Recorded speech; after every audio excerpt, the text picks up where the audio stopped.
C'était pas une marque. Bon, il a eu du mal à démarrer et puis après il a trouvé les bons arguments. Ah, il est un peu lent, mais quand il est lancé, il est excellent. Il est brillant, notre rouille. Et moi, quand on m'a posé la question au tout départ, pendant le match, j'avais dit oui jusqu'à la 70e. On a posé la question peut-être un peu tôt. Voilà. Et à partir de la 70e, quand il y a eu les changements, ça m'a un peu inquiété, mais il y avait déjà 3-0. Un peu dit, voilà. Alors effectivement, l'équipe de Rennes était assez faible ce soir. Ils ont ouvert beaucoup de brèches pour le PSG. Mais moi, je trouve que Paris s'est procuré beaucoup d'occasions pour en mi-temps. Il y a eu des déchets avec Dembélé devant le but, mais ils ont quand même fait des choses. Alors c'est un pari qu'on voit régulièrement. Barcola, qui n'était pas très bien ces derniers temps, il a rassuré tout le monde. Il est quand même sur les 3 buts. Il en marque 2 et puis il la frappe sur le poteau. Moi, j'ai vu un PSG qui est toujours dans ses principes de jeu. Il y a eu des choses intéressantes sur l'aspect technique. J'ai trouvé le milieu de terrain relativement assez intéressant. Hakimi, pas mal. Hakimi à droite est pas mal. Il y a des doutes sur la défense à gauche. Entre Beraldo à gauche, c'est pas terrible. Voilà. Là, j'ai des inquiétudes.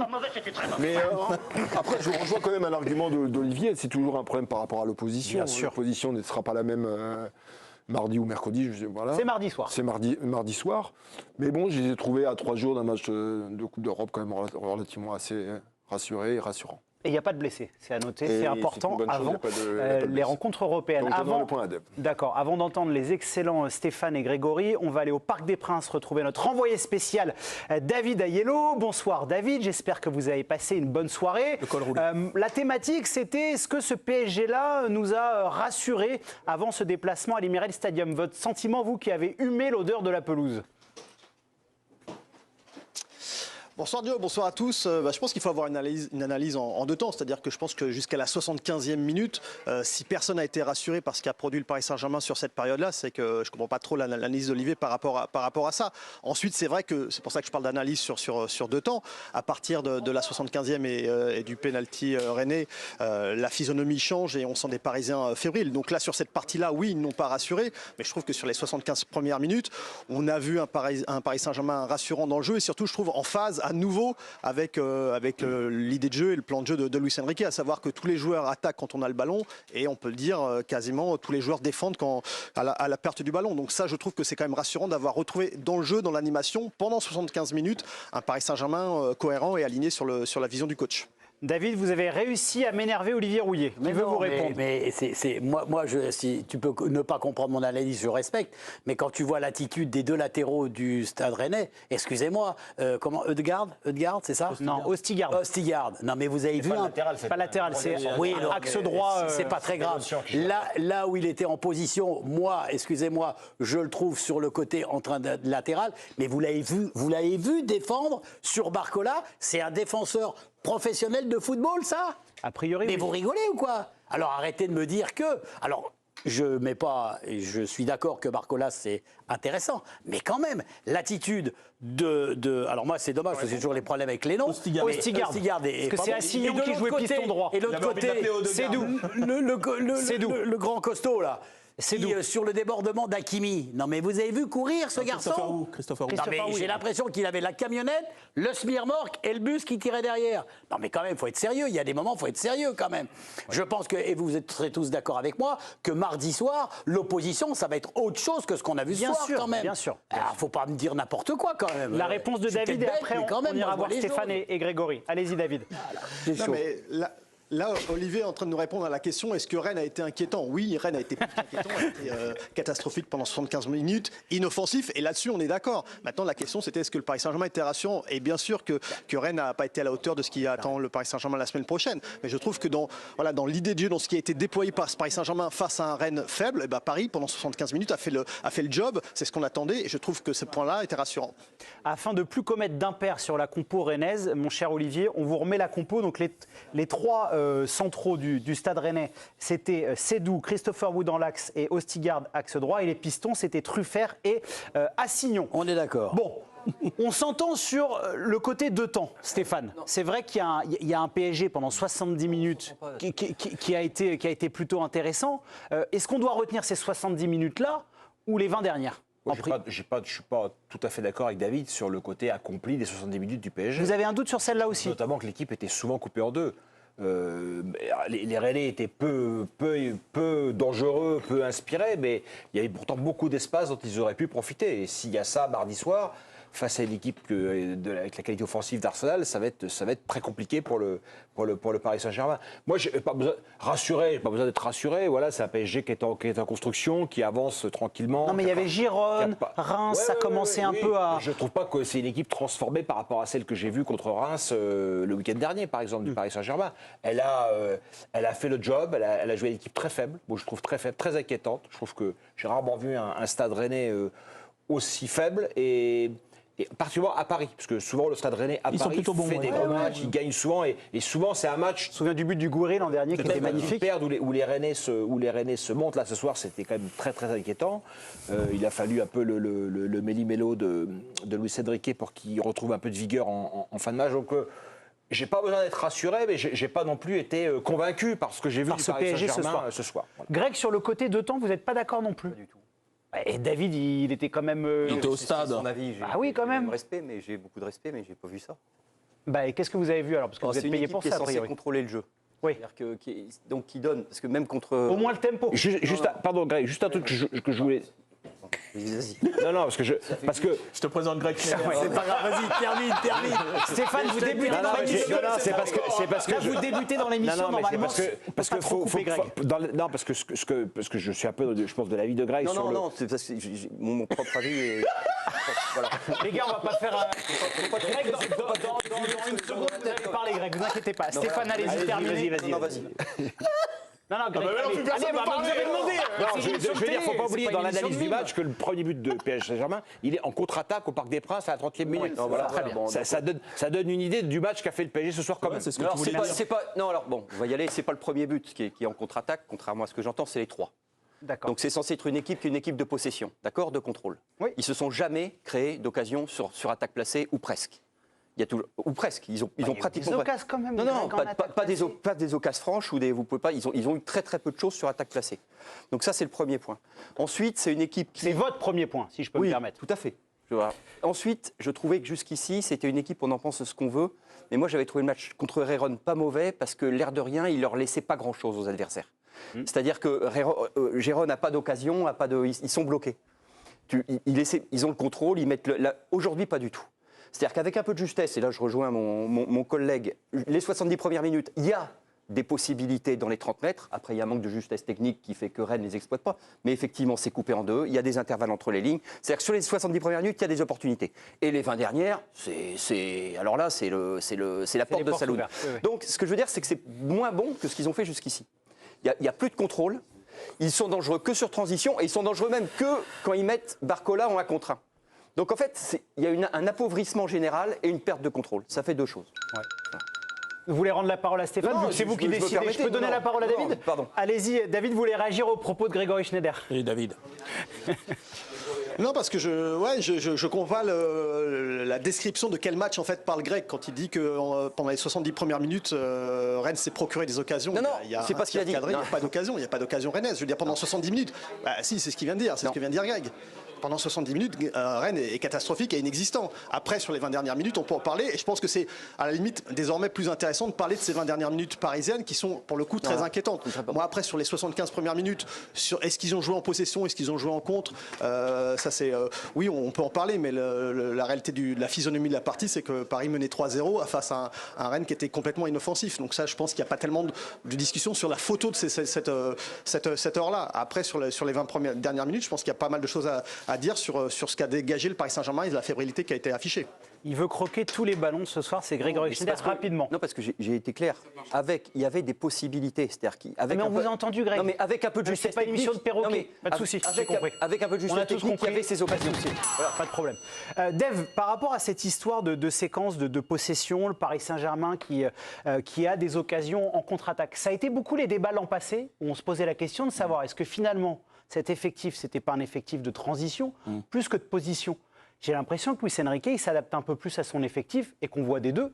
Moi, je trouve que c'est un mix. En fait, moi, je suis beaucoup moins définitif que ce que j'entends. Après, on peut avoir chacun nos lectures. Je prétends pas avoir la bonne. Moi, je trouve qu'il y a eu beaucoup de choses aussi en attaque placée. On peut toujours, alors on va toujours mettre maintenant là sur la soirée, mettre le bémol par rapport à l'opposition. Bon, une fois qu'on a placé ça, maintenant On est tous d'accord pour dire qu'ils ont été cata Ok, pendant 60 très minutes. bien, d'accord. Et moi, si on pousse, je veux bien savoir quelle est la part des faiblesses de Rennes et de la part de Paris qui rend Rennes aussi mauvais. Parce que l'air de rien, je les trouve quand même très actifs aussi à la perte du ballon et quand même, je trouve qu'ils réagissent. Je trouve que pour une équipe comme Rennes qui n'est pas trop en confiance, et ben cette équipe de Paris qui réagit vite, qui vous met un petit peu d'intensité physique, c'est trop pour eux. Alors après, on peut dire qu'ils sont décevants. Ok, très bien. Moi aussi, je suis très déçu.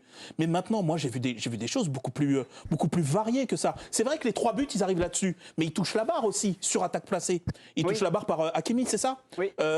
C'est une action qui, pareil, est très bien troussée. Ils arrivent à faire des différences sur les côtés. Moi, je trouve que quand tu as 2 joueurs aussi déséquilibrants que Barcola et Dembélé, je trouve que c'est une faute de ne pas s'en servir. Tu as les 2 joueurs presque les plus forts en 1 contre 1 du moment. Il y a peu de joueurs, en tout cas, moi je trouve. Il y a Yamal à Barcelone. Voilà, exactement. Voilà, mais vous voyez, c'est une famille qui est restreinte. Il y en a 2 qui sont à Sauf Paris. que c'est pas le plan de jeu de Enrique, Dave. Ça moi, j'abonde vers ça. Et moi, j'aimerais que le PSG aille vers ça. Ouais. Je l'aurais déjà aimé l'année dernière avec Mbappé. Je veux dire, c'est pas du tout le plan de jeu de. C'est Vous ne presque trouvez pas, contre ses Stéphane, principes. qu'il évolue un peu? Je trouve, depuis le début de la saison, qu'on va vers un peu plus de transition.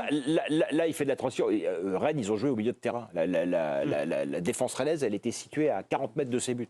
Ce qui était peut-être un plan de jeu. Sans doute même. Oui, mais- Travaillé, conquérant, etc. Stéphane, Mais est-ce qu'on surestime pas? Mais parce que je pense exactement la même chose que toi au départ. Sur le postulat que Luis Enrique veut une équipe de contrôle, etc. Parce qu'on a toujours c'est connu lui comme qui ça. le dit. Hein. Moi, je Oui, sais pas, moi, alors voilà. Non, mais il y a- j'écoute il y a Don ce qui- Enrique. hein. Non, mais il y a ce qu'il dit et il y a ce qu'on observe. Moi, ce que j'observe, et y compris l'année dernière, alors je mets de côté la gestion de Mbappé, on a tout dit dessus, on va pas revenir dessus. Mais par exemple, Barcola ou Dembélé sont des joueurs qui ont vachement joué des 1 contre 1 l'année dernière avec des balles de récupération et des transitions rapides.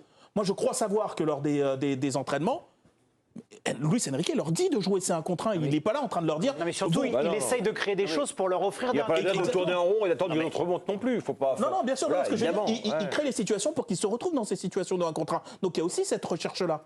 Régis, sur l'identité du Ouais, mais il y a PSG. beaucoup de choses qui se disent, mais je partage certaines et d'autres non. Vas-y. Quand on parle des transitions, un des principes du PSG et de Luis Enrique, c'est de vouloir récupérer rapidement le ballon après une perte. Ouais. À partir du moment où vous êtes dans ce principe-là, vous êtes obligé de vous projeter rapidement de suite après. Donc ce qui s'est passé, par exemple, on s'est fait la réflexion en regardant le match, Rennes a eu beaucoup de déchets techniques au milieu de terrain. Donc ils ont eu cette faculté, Paris, de pouvoir récupérer le ballon et de se projeter et de jouer les coups. Notamment Neves qui a fait beaucoup de bien dans ce secteur. Neves De sanctionner chaque paire de balles. Et ça reste un principe de jeu de vouloir récupérer vite le ballon après une perte. Donc si vous êtes dans ce principe-là, vous êtes obligé d'aller vite. Maintenant, quand vous regardez le match de la semaine dernière, quand ils ont joué contre Reims, où Reims a joué pratiquement dans un bloc très bas, ils ont été en difficulté. Alors il y a eu la possession un peu relativement assez stérile. La Rennes, après je trouve qu'ils ont eu un plan de jeu assez audacieux parce qu'ils ont été effectivement mi-terrain, ils ont essayé d'aller presser. Mais quand vous voyez une équipe adverse se positionner dans une situation-là, vous êtes obligé de profiter des situations d'attaque rapide. Si vous ne profitez pas de ça, c'est que vous êtes dans une mauvaise lecture de jeu, en fait. Sur le match, moi je parle, sur le match.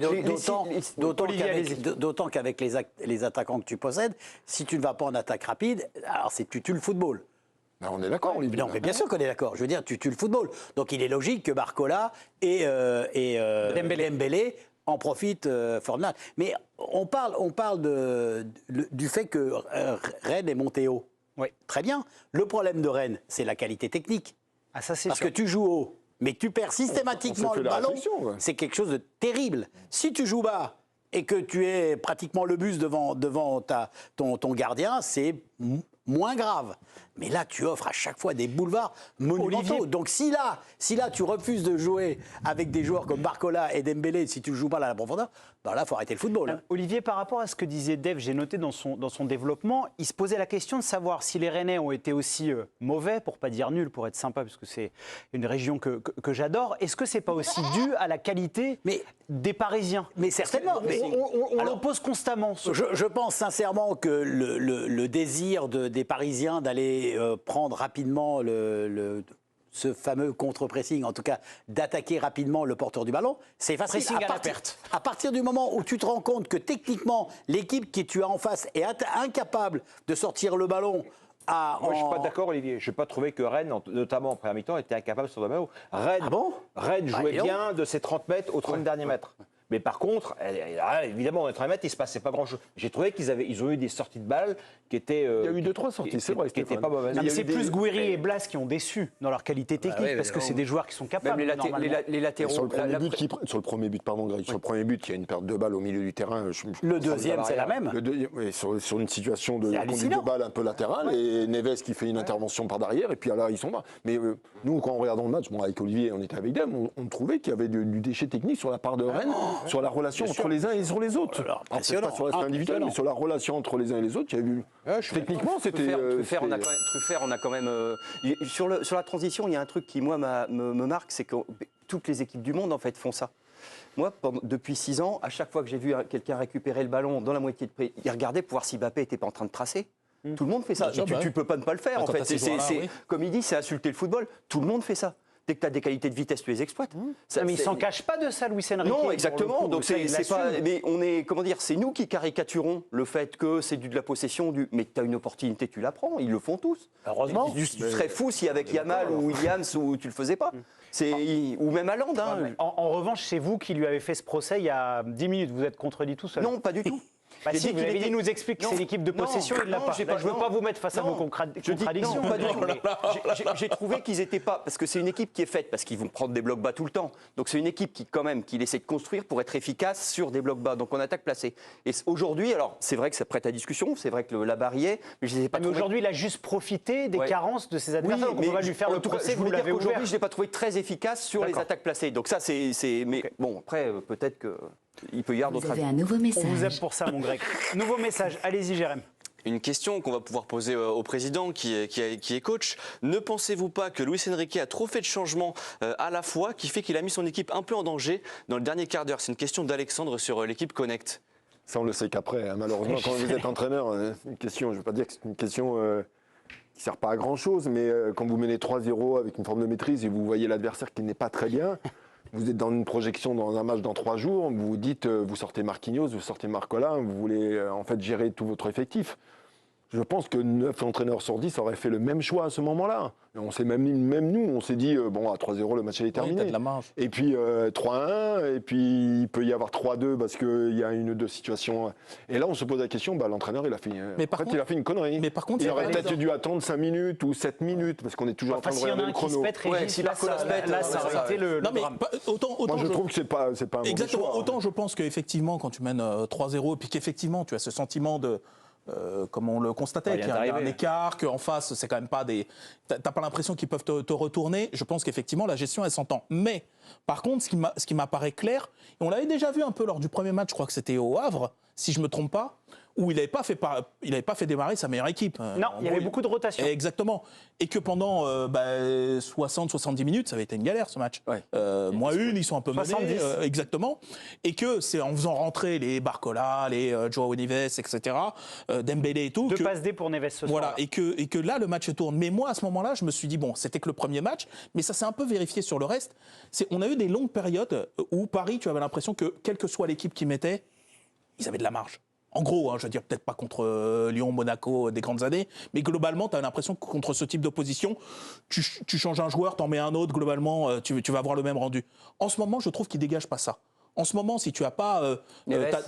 Neves, si tu as pas ta défense optimale, si tu as pas Marquinhos. si tu as pas Barcola, etc. Je trouve qu'en ce moment, il y a un gap entre la meilleure équipe qu'on imagine à un nom près ou deux et les remplaçants qui sont supposés faire la rotation. Moi, je crois que dans les changements du soir, c'est tellement vrai ce que tu dis que le principal changement, c'est Marquinhos. C'est sa sortie qui fait qu'il n'y a plus de taulier. Exactement. Voilà. Skriniar Ouais, n'avait ça pas me pose été très question, bon. ça. Non, mais Skriniar, on ne peut pas le juger là-dessus. Il rentre là-dedans, c'est une galère. Mais il n'y a pas, effectivement, mais c'est normal. C'est une équipe, pour le coup, très jeune, qui est en reconstruction, qui est en bien manque sûr, de t'as repères, qui n'a pas cette assise qu'on lui a connue ont pas cette assise, à voilà. cette époque, avec des cadres très affirmés à des postes, etc.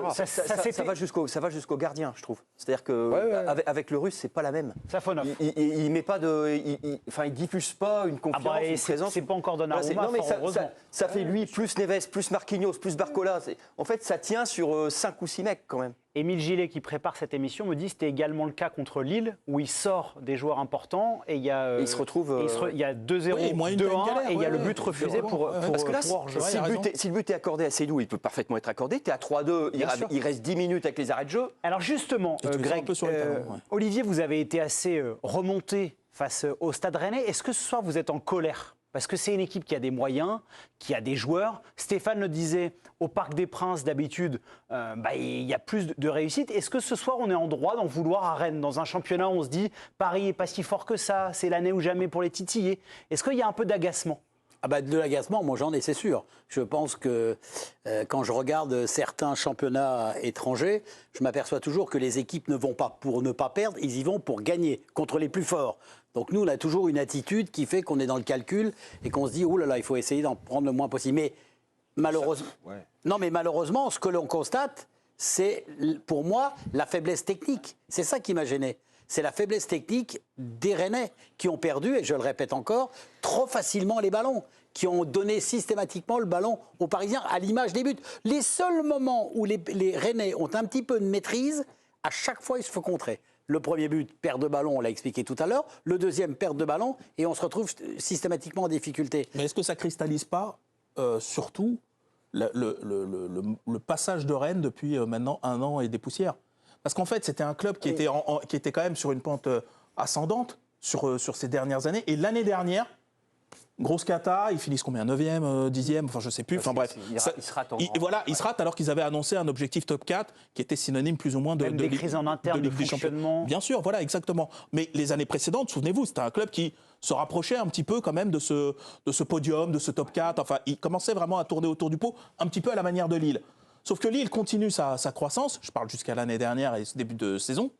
Et Rennes, l'année dernière, donc il y a un accident de parcours. Ça peut arriver dans une croissance, tu peux avoir ça. Sauf que tu as l'impression qu'ils ne sont pas reconnectés. Tu as l'impression que le projet, là, il est flou. Tu as l'impression que Julien Stéphan, c'est quelqu'un qui est en sursis, dont la position même au coup d'envoi de la saison, elle est déjà en suspens, parce qu'il y a un nouveau directeur sportif, etc. Qu'ils ont perdu des joueurs dont on attend de savoir s'ils peuvent être remplacés. Bref, j'ai l'impression qu'ils ont perdu leur fil conducteur, qu'ils avaient. Ils avaient un projet assez défini. Je trouve qu'en ce moment, il n'y a pas de boussole. Et c'est inquiétant pour eux. Évidemment. On va retrouver David Aiello avant que les conférences de presse débutent. On attendra les mots de Julien Stéphan. Ça va être intéressant, parce que c'est un coach qui dit beaucoup de choses en conf de presse. Et Luis Enrique. David, vous vouliez réagir ? Ouais, non, déjà pour dire que j'étais pour le coup là complètement d'accord avec Olivier sur le déchet technique qui était absolument hallucinant, et on ne peut pas venir au Parc des Princes avec autant d'imprécisions techniques, c'est une évidence. Et puis l'autre point, ça rejoint un petit peu plus ce que disait Dave, c'est sur l'aspect tactique et l'emprise de Julien Stéphan sur son équipe, parce qu'en fait on l'a très souvent vu demander à ses joueurs d'utiliser la largeur pour gêner le milieu parisien, et c'était pas le cas, c'était pas du tout. Enfin, on avait l'impression que ces joueurs étaient perdus. Alors c'est toujours la question qui se pose dans ces cas-là. Est-ce que c'est les joueurs qui sont perdus ? Est-ce que les consignes passent mal ? C'est un des aspects qu'on va évoquer avec le coach Rennais dans quelques instants. Mais ce qu'il y a de sûr, c'est que pendant ces 75 premières minutes, Rennes était complètement perdu. Et effectivement, en plus, il y avait ce déchet technique qui est complètement anormal compte tenu quand même de la valeur des joueurs qui étaient présents ce soir. Très beau port de col roulé, David Aiello. Franchement, c'est impeccable. La classe à l'italienne. On a Bradley Barcola qui a parlé, mon cher... probablement. Ouais. Qui a parlé, Jérémy, déclaration du prodige parisien. Auprès du diffuseur, il a déclaré « On a beaucoup pressé et on a défendu ensemble, même offensivement. On attaquait tous ensemble. Sur la fin, on était un peu plus fatigués. C'est pour ça qu'on a concédé des occasions. Quand on joue comme ça, tous ensemble, on est inarrêtable. » Alors, Greg, vous êtes d'accord avec ça ? Non, mais c'était par rapport au manque d'ambition de Rennes. Ça vous intéresse pas, Bradley Barcola ? Si.